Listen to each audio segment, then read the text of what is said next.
I'm down here at the Sister Mary Alice Center for Hope and Suffering or something. No, Sister Mary Alice Murphy Center for Hope.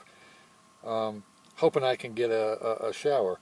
I came over here yesterday to get a shower, and it was a half an hour too late for the shower lottery that they have every day. So I came back this morning because the guy told me to, and then when I got here this morning, they said, "Geez, man, you're not certified poor enough to get a shower from us. You need to recertify." Okay, give me the forms and I'll recertify. Yeah, they said, yeah, come back at 1 o'clock. And I said, really? Okay, I'll see you at 1 o'clock.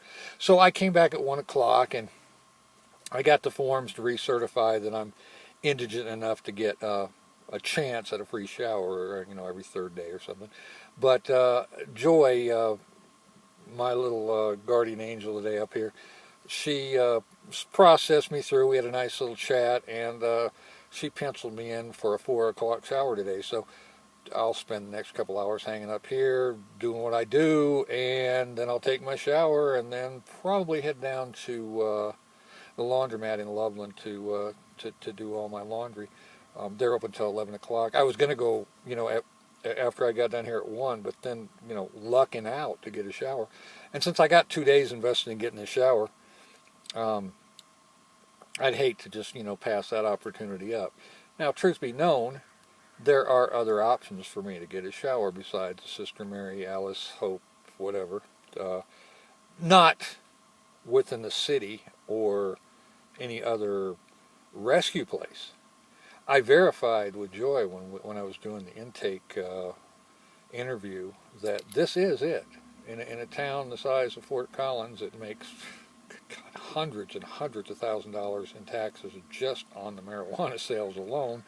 The best that they can do here is a lottery at a Catholic charity, a private Catholic charity.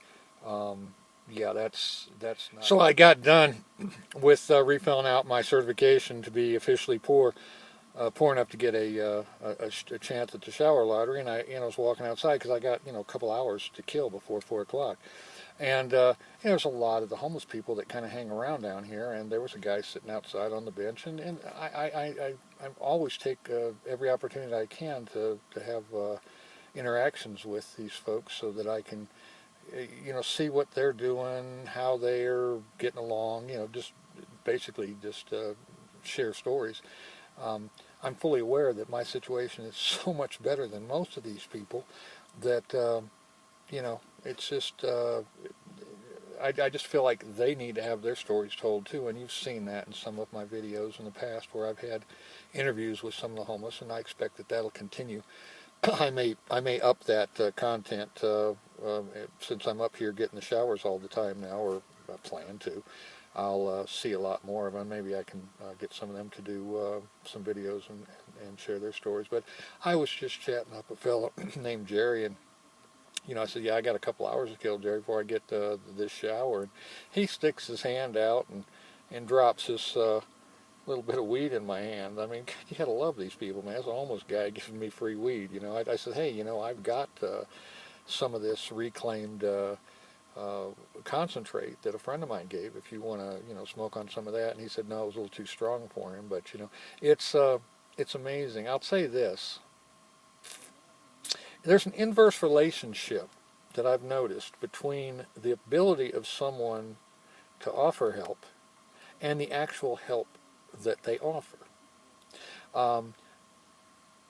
The vast majority of support that I have gotten in terms of help or just any kind of support really, take a free shower at the house or all this kind of thing, it's always all of that with very minor exception.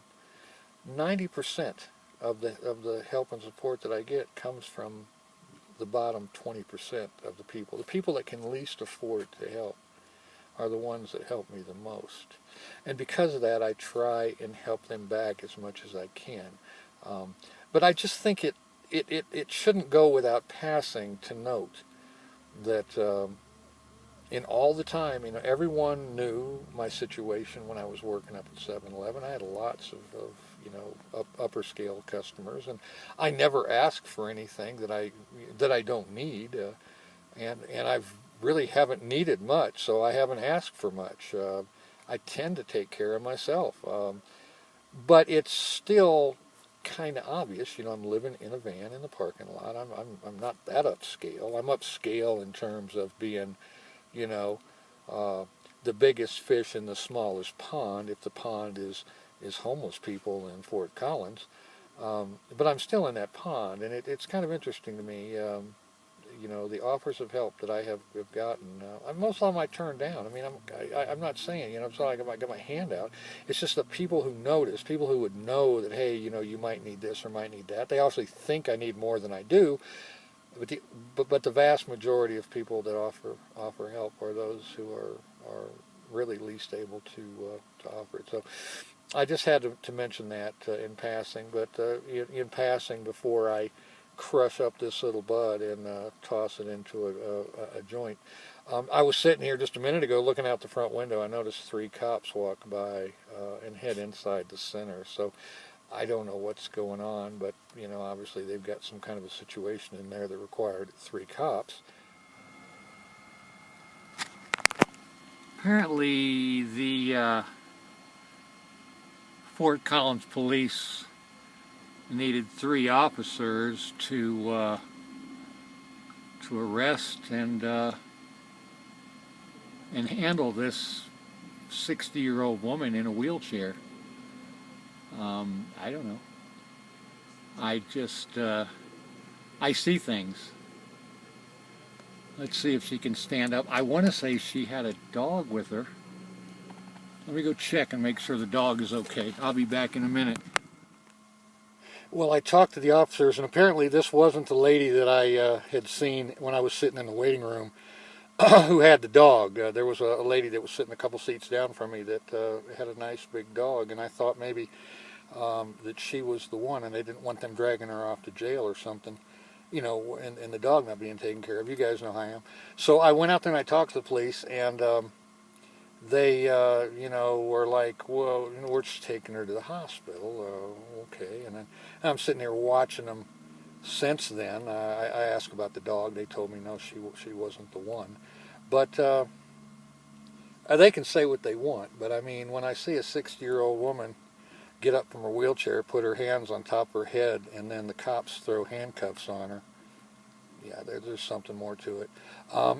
She's not. I don't see her being belligerent outside or anything. I don't know. I see another lady out there right now that's come out to talk to the cops. The cops have got a lot of her goods in a plastic bag, a big garbage bag. Now I don't know where that's going, but they still haven't put her in the car yet.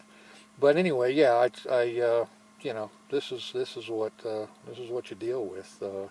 This kind of stuff you see, and it may be necessary. I don't know. I'm not going to say that they're abusing her, but I'm not going to say that the police are abusing her.